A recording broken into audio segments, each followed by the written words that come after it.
Hello guys, for today's video kay maghimo ta og hotcake. Kana ba tong hotcake nga para nang nasa Baligya daplin sa karsada. kana kay ami kay kaon. Mingaw, nya mahal sa dito sa gawas tag 5 pesos.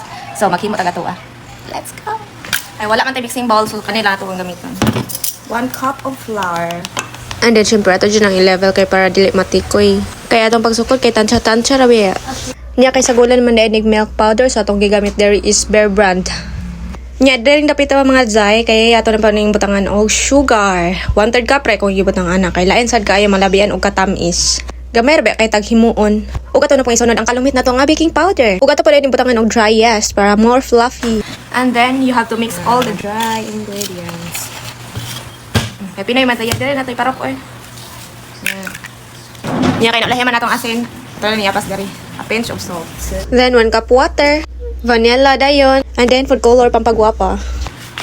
And then halo-halo and So kay man naman tag mikos-mikos so ato sa siyang i-rest for 1 hour. So time check 11:22. So kay 1 hour naman magluto na ta.